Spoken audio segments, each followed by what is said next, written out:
Trump ജനുവരി 20 അമേരിക്കയുടെ പുതിയ പ്രസിഡന്റായി സ്ഥാനമേറ്റെടുക്കുകയാണ്. പക്ഷേ അതിനു മുമ്പ് തന്നെ അമേരിക്കൻ ജനതയെ ഞെട്ടിക്കുന്ന ചില വിവരങ്ങളാണ് ട്രംപിൻ്റെ ഭാഗത്തുനിന്ന് പുറത്തേക്ക് വരുന്നത്. ട്രംപ് പറയുന്നത് വേണ്ടി വന്നാൽ ഞാൻ അമേരിക്കയിൽ ദേശീയ അടിയന്തരാവസ്ഥ പ്രഖ്യാപിക്കും, പട്ടാളത്തെ ഇറങ്ങും. ഇത് വളരെ തമാശയായിട്ടല്ല, വളരെ സീരിയസ് ആയിട്ട് പറയുകയാണ്. ട്രംപിൻ്റെ ഏറ്റവും പ്രഖ്യാപിതമായ ലക്ഷ്യങ്ങളിലൊന്ന് റിവേഴ്സ് ബൈഡൻ ഇൻവേഷൻ, ബൈഡൻ കൊണ്ടുവന്ന അധിനിവേശം ഒഴിവാക്കുക. ബൈഡൻ്റെ 4 വർഷക്കാലത്ത് അമേരിക്കയിൽ ഏറ്റവും കൂടുതൽ അനധികൃത കുടിയേറ്റക്കാർ വന്നു, നുഴഞ്ഞുകയറ്റക്കാർ, നിയമവിരുദ്ധമായി താമസിക്കുന്നത്. ഇവരെ മുഴുവൻ പുറത്താക്കും. 15 ലക്ഷം പേരുണ്ടെന്നാണ് പറയുന്നത്. 15 ലക്ഷം പേരെയും പുറത്താക്കും, അമേരിക്കയിൽ നിന്ന് പുറത്താക്കും. ഇല്ലീഗലായിട്ട് അതിൽ 4,25,000 പേർക്ക് ക്രിമിനൽ റെക്കോർഡ്സ് ഉണ്ട്.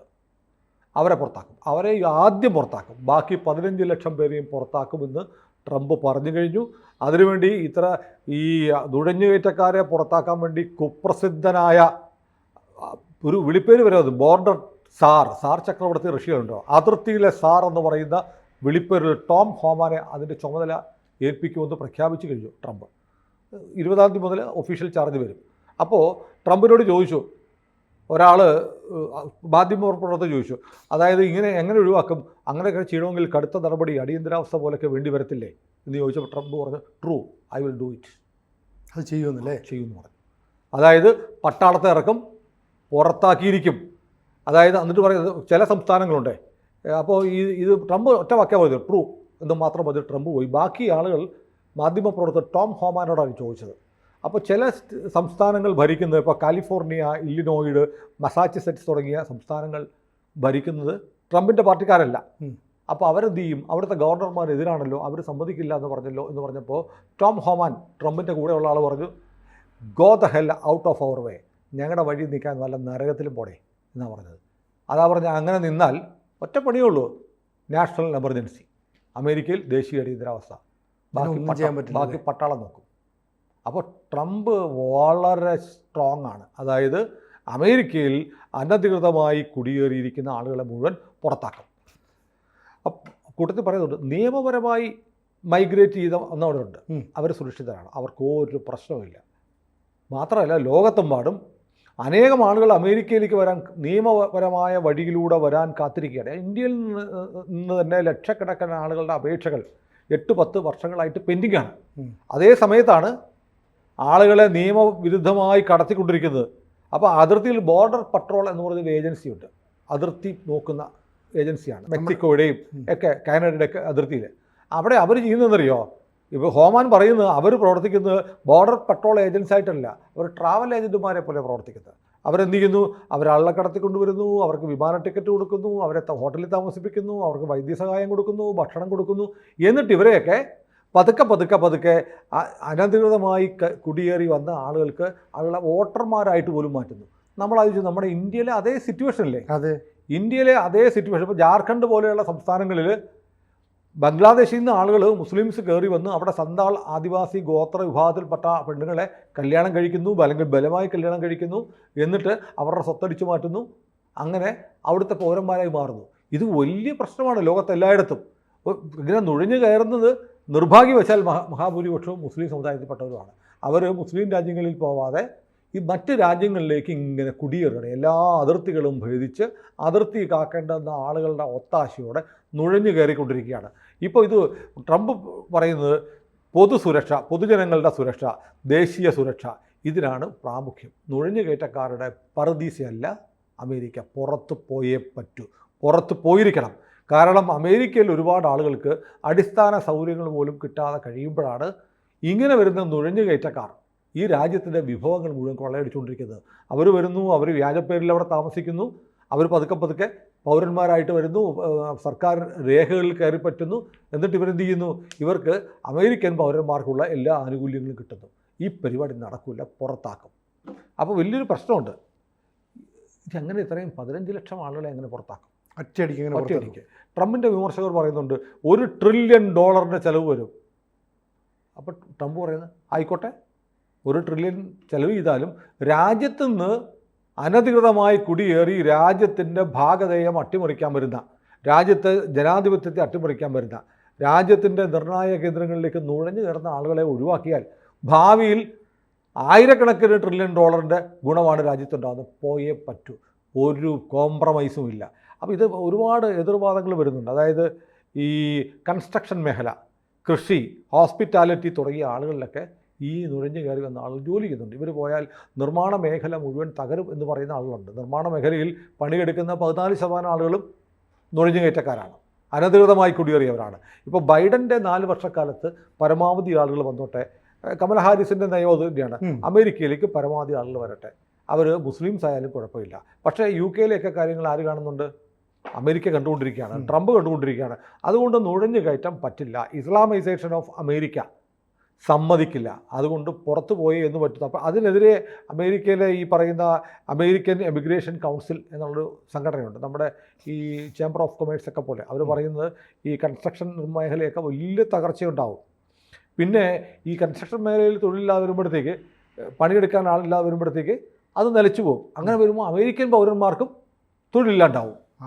പിന്നെയുള്ളത് ഇപ്പോൾ അമേരിക്കയുടെ GDP 6.8 ആണ്, അത് 4.2 ആയിട്ട് കുറയും ഇത്രയും പേരെ ഒഴിവാക്കിയാൽ. നികുതി വരുമാനം കുറയും എന്നൊക്കെ പറയുന്നുണ്ട്. അപ്പോൾ എന്തൊക്കെ പറഞ്ഞാലും ട്രംപ് അക്കാര്യത്തിൽ കോംപ്രമൈസിൽ തയ്യാറ്. എന്തൊക്കെ സെറ്റ് ബാക്ക് തുടക്കത്തിലുണ്ടാക്കിയാലും, ഇപ്പോൾ നമ്മൾ ഈ GST നടപ്പാക്കിയില്ലേ, GST നടപ്പാക്കുമ്പോൾ വലിയ പ്രശ്നമായിരുന്നു, എതിർപ്പായിരുന്നല്ലോ. GST നടപ്പാക്കിയ ആദ്യത്തെ ചില വർഷങ്ങളിൽ വലിയ വിലക്കയറ്റം ഉണ്ടാകും, അത് കഴിഞ്ഞാൽ എന്തൊക്കെ പറഞ്ഞ് വലിയ വാദമായിരുന്നു. അപ്പോൾ ആദ്യത്തെ മാസങ്ങളിൽ, ആദ്യത്തെ വർഷങ്ങളിൽ ചെറിയ പ്രശ്നങ്ങളുണ്ടായാലും പിന്നീട് അത് നോർമലൈസ് ചെയ്യും. മാത്രമല്ല സർക്കാരിൻ്റെ നികുതി വരുമാനം കുത്തനെ കയറും. നികുതി അടയ്ക്കാതിരിക്കുന്ന പ്രവണത. ഇപ്പം പ്രധാനപ്പെട്ട ഒരു കാര്യം എന്ന് വെച്ചാൽ, നമ്മുടെ ആളുകൾക്ക് നരേന്ദ്രമോദി സർക്കാർ വന്നതിന് ശേഷമുള്ള വലിയ പരാതി എന്നറിയാം, എല്ലാത്തിനും നികുതി കൊടുത്തു മടുത്തു. നികുതി കൊടുക്കണ്ടേ? നികുതി കൊടുക്കുക എന്നുള്ളത് ഒരു രാജ്യത്തെ പൗരൻ്റെ കടമയാണ്. ആ നികുതി കാശ് കൊണ്ടാണ് നമ്മുടെ സൈന്യം പ്രവർത്തിക്കുന്നത്, നമ്മുടെ റോഡുകൾ ഉണ്ടാകുന്നത്, നമുക്ക് ആശുപത്രികൾ ഉണ്ടാകുന്നത്. നികുതി കൊടുക്കാതിരിക്കുക എന്ന് പറയുന്നത് ഒരു രാജ്യവിരുദ്ധ പ്രവർത്തനമാണ്. അപ്പോൾ നികുതി കൊടുക്കുന്നത് വലിയ സങ്കടമാണ്. അപ്പോൾ നേരത്തെ ചെറുകിട മേഖലയിലൊന്നും നികുതി ഉണ്ടായിരുന്നില്ല. ചെറുകിട മേഖല എന്നൊക്കെ പറഞ്ഞാൽ 100 കോടി 200 കോടിയുടെ ഒക്കെ റവന്യൂ ഉണ്ടാകുന്ന ചെറുകിട മേഖലയൊക്കെ ഉണ്ട്. ഇവിടെ നികുതിയുടെ പരിധിക്ക് പുറത്തുണ്ടായ അവരൊക്കെ GST വന്നതുകൂടി നികുതി കൊടുക്കേണ്ട കാറ്റഗറിയിലേക്ക് മാറി. അപ്പോൾ എൻ്റെ ഒരു സുഹൃത്ത് മോദി എന്ന് പറഞ്ഞാൽ ഭയങ്കര ദേഷ്യമാണ്. കാരണം എന്താണെന്ന് വെച്ചാൽ, ഇദ്ദേഹത്തിന് ഈ ഫാൻ ഉണ്ടല്ലോ, ലോക്കൽ ഫാനുകൾ കൊണ്ടുവന്ന് അസംബിൾ ചെയ്ത് വിൽക്കുന്ന ഒരു യൂണിറ്റ് ഉണ്ടായിരുന്നു. അത് അത്യാവശ്യം നല്ല പ്രൊഡക്ഷൻ ഉണ്ട്. അപ്പോൾ ഈ നമ്മളിപ്പോൾ വലിയ ബ്രാൻഡഡ് കമ്പനിയുടെ ഫാനുകൾ പോലും, ഇപ്പോൾ ഉഷ ഉദാഹരണത്തിന് പറയാം, ഉഷ കമ്പനി മാത്രമല്ല എല്ലാവരും ചെയ്യുന്നുണ്ട്. അവരുടെ ഫാനൊക്കെ ഉണ്ടാക്കുന്നത് പാർട്സ് ഫരീദാബാദിലൊക്കെ ഉള്ള സ്ഥലങ്ങളിലേക്ക് സ്പെയർ പാർട്സ് എത്തിക്കുക, അതെല്ലാം അവിടെ അസംബിൾ ചെയ്ത് വരികയാണ്, എന്നിട്ട് ലേബൽ ഒട്ടിച്ച് വിടുക. ഇതാണ് മിക്കവാറും എല്ലാ കമ്പനികളും ചെയ്തുകൊണ്ടിരുന്നത്. ഇപ്പം മാറിയിട്ടുണ്ടെങ്കിലേ ഉള്ളൂ. പക്ഷേ അങ്ങനെ ഡീസെൻട്രലൈസ് ചെയ്ത് ആളുകൾക്ക് ലേബറിനെ ഏൽപ്പിച്ചാണ് ഈ വർക്ക് ചെയ്യുന്നത്. അതുപോലെ നമ്മുടെ നാട്ടിലും ഈ ബ്രാൻഡഡ് അല്ലാത്ത ഫാനുകൾക്ക് കുറച്ച് വില വ്യത്യാസം ഉണ്ടാവും. സംഭവമൊക്കെ എല്ലാം ഒന്ന് തന്നെ, സീല് മാത്രമേ വ്യത്യാസമുള്ളൂ. ഈ ലോക്കൽ സാധനവും അതും കമ്പനി സാധനവും ഒക്കെ ഏതാണ്ടൊക്കെ ഒരുപോലെയാണ്. അങ്ങനെ ഉണ്ടാക്കി വിൽക്കുന്ന ഒരു സുഹൃത്ത് പിന്നീട് GST അടയ്ക്കേണ്ടി വന്നു. GST കൊടുക്കേണ്ടി വന്നതുകൂടി പുള്ളി മോദിക്കെതിരായി. എന്ത് രാജ്യത്തിന് നികുതി കൊടുക്കേണ്ടി വന്നു എന്നതുകൊണ്ട് ഞാൻ മോദി വിരുദ്ധരാന്ന് പറഞ്ഞൊരു വ്യവസായിയായ സുഹൃത്ത് എനിക്കുണ്ട്. ഇതെല്ലാവരുടെയും ഒരു കൺസെപ്റ്റാണ്. നികുതി കൊടുക്കുക എന്ന് പറഞ്ഞാൽ വലിയ പ്രശ്നമാണ്. അപ്പോൾ നികുതി വരുമാനം കുറയും. നികുതി വരുമാനം കുറയുമെങ്കിൽ ഒന്നും വേണ്ട, ആ പരിപാടി വേണ്ട എന്നെല്ലാ സർക്കാരും വെക്കും. പക്ഷേ ട്രംപ് പറയുന്ന നികുതി വരുമാനം കുറഞ്ഞോട്ടെ, പക്ഷേ ഇവർക്ക് ചെലവും കൊടുക്കുന്ന കാശുണ്ടല്ലോ, അത് ലാഭമല്ലേ. അപ്പോൾ നികുതി വരുമാനം കുറഞ്ഞാലും ഈ നുഴഞ്ഞു കയറ്റം കയറി വന്ന 15 ലക്ഷം പേർക്ക് അവിടെ അമേരിക്ക ഇൻഷുറൻസ് ഉണ്ട്, ചികിത്സയുണ്ട്, അവർക്ക് റേഷനിങ് ഉണ്ട്, ഇതെല്ലാം കൊടുക്കുന്നില്ലേ? അതെല്ലാം ഒഴിവാക്കാമല്ലോ. അതെല്ലാം ഒഴിവാക്കുമ്പോഴത്തേക്ക് നികുതി ഇത്തിരി കുറഞ്ഞാലും മേക്കപ്പ് ചെയ്യാൻ പറ്റും. പിന്നെ ഇതിനകത്തൊരു വലിയ ട്രാജിക് ആയിട്ടുള്ള കാര്യം, ഈ ട്രാജിക്കല്ല, ആളുകളുടെ ഒരു കുൽസിത വൃത്തിയാണ്. അതായത് ഭാര്യ പ്രസവിക്കാറാകുമ്പോൾ 8-ാം മാസം അമേരിക്കയ്ക്ക് പോകും. 2 മാസം കഴിഞ്ഞിട്ട് 9-ാം മാസമോ 10-ാം മാസമോ പ്രസവിച്ച കുഞ്ഞ് അമേരിക്കൻ പൗരനാണ്. സിറ്റിസൺഷിപ്പ് കിട്ടി, പൗരത്വം കിട്ടി. പിന്നെ കുഞ്ഞെവിടെയല്ലേ? കുഞ്ഞിനായിട്ട് പോരാ, അച്ഛനും അമ്മയും ഇവിടെ താമസിക്കും. പിന്നീട് അവർക്കും കിട്ടും. അതൊരു നമ്മുടെ നാട്ടിൽ മലയാളികൾ ഉൾപ്പെടെയുള്ളവർ അങ്ങനെ പോയിട്ടുണ്ട്.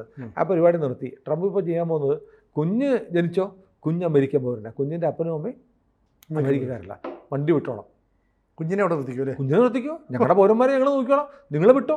അങ്ങനെ ഏതാണ്ട് 5.1 മില്യൺ അമേരിക്കൻ പൗരന്മാരായ കുട്ടികളുണ്ട്. അച്ഛനും അമ്മയും കുട്ടികളല്ല, പക്ഷെ അവരിപ്പോഴും അമേരിക്ക തുടരുകയാണ്. അവരുടെ കാര്യത്തിൽ അവരെയും കപ്പൽ കടത്തി വിടും എന്നാണ് ട്രംപ് ട്രംപിൻ്റെ ലൈൻ. അപ്പോൾ ഇത് അതിനെതിരെ വിമർശകർ പറഞ്ഞാൽ അത് വലിയ സാമ്പത്തിക പ്രശ്നമല്ല, വലിയ ഇമോഷണൽ പ്രശ്നം കൂടി ഉണ്ടാവും. അച്ഛനും മക്കളുമായിട്ട് വേർപിരിയേണ്ടി വരുന്നു. അപ്പോൾ ഈ ട്രംപിൻ്റെ ചോദ്യം, നമ്മളാരെങ്കിലും പറഞ്ഞിട്ടാണോ അവർ പ്രസവിക്കാൻ വേണ്ടി ഇങ്ങോട്ട് വന്നത്? പ്രസവിച്ചാൽ പൗരത്വം കിട്ടുമെന്ന് പറഞ്ഞ് ഇങ്ങോട്ട് വന്നു. ശരി, പ്രസവിച്ചാൽ പൗരത്വം കിട്ടും. അതുകൊണ്ട് പ്രസവിക്കാൻ കുഞ്ഞിനെ ഉണ്ടാക്കിയ അപ്പനും അമ്മയ്ക്കും പൗരത്വം കൊടുക്കാൻ പറ്റുമോ? പറ്റില്ല. അപ്പോൾ വല്ലാത്തൊരു വലിയ ആശങ്കകൾ ഉയർത്തുന്ന ഒരു പ്രശ്നമാണ് ഇപ്പോൾ ഈ ഡിപ്പോർട്ട് ചെയ്യും എന്ന് പറയുന്ന ട്രംപിൻ്റെ നയം. എനിക്ക് തോന്നുന്നത് അമേരിക്ക ഒരുപക്ഷെ ഒരു മാതൃകയായിരിക്കും. അമേരിക്കയിൽ ഇപ്പോൾ 15 ലക്ഷം പേരേ ഉള്ളൂ. ഇന്ത്യയിൽ എത്ര ലക്ഷം പേര് കാണും? അതെ, കോടികളുണ്ടാവും. പക്ഷേ അമേരിക്ക അതിലെടുക്കുന്ന നയം ഒരു പക്ഷേ ഇന്ത്യയെ പോലെ ഈ അനധികൃത നുഴഞ്ഞുകയറ്റക്കാരെ കൊണ്ട് പൊറുതി മുട്ടുന്ന രാജ്യങ്ങൾക്ക് ഒരു പാഠപുസ്തകമായിട്ട് മാറും. ഫ്രാൻസിലും യു കെയിലൊക്കെ ഇതുപോലെ നിരവധി പേര് നുഴഞ്ഞു കയറുകയും വന്നിരിക്കുകയാണ്. അല്ലേ, അവരുടെ ഒരു കൺട്രോളിലേക്ക് അധികാരം മാറില്ലേ? ബ്രിട്ടൻ, യു കെ അവരുടെ കയ്യിലേക്ക് പോയി. യു കെയിൽ 17ഓളം മേയർമാർ പാകിസ്ഥാനികളാണ്. പാകിസ്ഥാനിൽ നിന്ന് വന്നവരാണ്. പാകിസ്ഥാനിൽ വന്നിട്ട് ബ്രിട്ടീഷ് പൗരന്മാരായി. പട്ടിയെ കൊണ്ട് പുറത്തു പോരുന്നൊക്കെ പറഞ്ഞത് യു കെ നോട്ടീസ് എടുത്തു. നോട്ടീസ് വന്നു അതല്ലേ നമ്മൾ ചർച്ച ചെയ്തു. പട്ടി, ഞങ്ങളിത് മുസ്ലിം ഏറിയാണ്, ഞങ്ങൾക്ക് പട്ടി ഹറാമാണ്, പട്ടിയുമായി പുറത്തിറങ്ങരുതെന്ന് ഈ ബ്രിട്ടനിൽ ആൾക്കാർ വീടുകളിൽ നോട്ടീസ് പറഞ്ഞു ചെയ്തു. അപ്പോൾ ആ തരത്തിലേക്ക് ഡെമോഗ്രാഫി മാറിക്കൊണ്ടിരിക്കുക. ആ പരിപാടി അമേരിക്കയിൽ സമ്മതിക്കാൻ ട്രംപ് തയ്യാറല്ല. അപ്പം ഞാൻ പറഞ്ഞത് ഒരു പക്ഷേ ഇപ്പോൾ 15 ലക്ഷം ആളുകളെ ഡീപ്പോർട്ട് ചെയ്യുന്ന ഇപ്പോൾ അവരെ കണ്ടെത്തണം. അവർ കോടതി ഇത് പ്രോസസ്സ് പിടിച്ചുകൊണ്ട് പോകുന്നില്ല, ലീഗലി വേണം. ഇതെല്ലാം കോടതിയിൽ ഹാജരാക്കി ഇവർ പൗരന്മാരെല്ലാം ബോധ്യപ്പെട്ട് ഡീപ്പോർട്ട് ചെയ്യാനുള്ള സ്റ്റാമ്പ് അടിച്ച് കയറ്റിവിടും. എത്ര ആയിരം വിമാനങ്ങൾ വേണ്ടി വരും? അത് ചെയ്യും. വലിയ ചിലവ്, വിമാനമോ കപ്പലോ ഒക്കെ കയറ്റിവിടും. അത് വിടും എന്ന് പറഞ്ഞിരിക്കുകയാണ്. അതിൻ്റെ പ്രോസസ്സ് നടക്കും. അപ്പോൾ ഒരു പക്ഷേ ലോകം ഇന്ന് വരെ കണ്ടിട്ടില്ലാത്ത ഏറ്റവും വലിയ ഒരു നാടുകടത്തൽ പ്രക്രിയ ആരംഭിക്കാൻ പോവുകയാണ്. അതിനു വേണ്ടിയിട്ട് ഈ പറയുന്ന രാഷ്ട്രീയമായ എതിർപ്പ് പ്രധാനമായും നേരത്തെ പറഞ്ഞ മസാച്യുസെറ്റ്സ്, ഇലിനോയ്സ്, കാലിഫോർണിയ തുടങ്ങിയ സ്ഥലങ്ങളിലെ ഗവർണർമാരുണ്ടാക്കിയാൽ പോയി പണി നോക്കടാ, എന്ത് ചെയ്യും? നാഷണൽ എമർജൻസി, അടിയന്തരാവസ്ഥ പ്രഖ്യാപിക്കും. പട്ടാളത്തിൽ ഇറക്കും. പട്ടാളത്തിൽ ഇറക്കിയാണെങ്കിലും അടിയന്തരാവസ്ഥ പ്രഖ്യാപിച്ചിട്ടാണെങ്കിലും അമേരിക്കക്കാരല്ലാത്തവർ അമേരിക്കയ്ക്ക് പുറത്തു പോകണം. നിയമപരമായി ലീഗലി വരാൻ ഒരു ചാനലുണ്ട്. അതിൽ നിയമപരമായി അമേരിക്കയ്ക്ക് വരാം, പൗരത്വം എടുക്കേണ്ടി വന്നാൽ എടുക്കാം, അത് ചെയ്യും. അല്ലാതെ നുഴഞ്ഞു കയറി വ്യാജ പാസ്പോർട്ടിൽ വന്ന് അഭയാർത്ഥികളായി വന്ന് കിടന്നവരൊക്കെ സ്ഥലം വിട്ടോണം എന്ന് പറയുന്ന ട്രംപിൻ്റെ നയം ഞാൻ പറഞ്ഞു വന്നതാണ്. ലോകത്തിൻ്റെ ഒരു പാഠപുസ്തകമാണ്. ലോകത്തെ എല്ലാ രാജ്യങ്ങളും ഈ നുഴഞ്ഞുകയറ്റക്കാരെ കൊണ്ട് അത്യാവശ്യം ഭേദപ്പെട്ട എല്ലാ രാജ്യങ്ങളും, പാകിസ്ഥാനിലൊന്നും ഒരു പട്ടിയും പോകുന്നില്ല അല്ലേ? എല്ലാ ഈ അത്യാവശ്യം ഭേദപ്പെട്ട നിലയിൽ കഴിയുന്ന എല്ലാ രാജ്യങ്ങളുടെയും തലവേദനയാണ് വല്ലയിടത്തും നമുക്ക് കുറ്റിയും പറിച്ചു വരുന്ന ഈ അഭയാർത്ഥി അജണ്ടക്കാർ. അവരെ പുറത്താക്കാൻ, എങ്ങനെ പുറത്താക്കാവുന്ന ഒരു ഭരണകൂടം വളരെ സ്ട്രിഞ്ചൻ്റ് ആയിട്ടുള്ള ആക്ഷൻ എടുത്ത് മുന്നോട്ട് വരുന്നത് ഭാവിയിൽ മറ്റു രാജ്യങ്ങൾ പകർത്തും. തീർച്ചയായും ഇന്ത്യക്ക് വലിയ പ്രതീക്ഷയുണ്ട്. ട്രംപ് എടുക്കുന്ന നിലപാട് വലിയ മാതൃകയാണ്. അത് അടിയന്തരാവസ്ഥ പ്രഖ്യാപിച്ചിട്ടാണെങ്കിലും പുറത്താക്കുമെന്ന് പറയുന്നത് ഇന്ത്യക്കും നാളെ സ്വീകരിക്കാവുന്നതാണ്. മോദിയുടെ വലിയ സുഹൃത്താണല്ലോ ട്രംപ്. അപ്പോൾ ഇവിടുത്തെ നുഴഞ്ഞുകയറ്റക്കാരൻ നോക്കിയിരിക്കുക. മേരാ ബഡാ ദോസ്ത് അവിടെ വലിയ പണി തുടങ്ങിയിട്ടുണ്ട്. ചിലപ്പോൾ ഇവിടെ ദോസ്തും അതിനെക്കുറിച്ച് ആലോചിച്ചേക്കാം. കൂടുതൽ വാർത്തകളും വിശേഷങ്ങളും നിങ്ങളിലേക്ക് എത്താൻ ABC മലയാളം സബ്സ്ക്രൈബ് ചെയ്യുക, ബെൽ ബട്ടണും അമർത്തുക.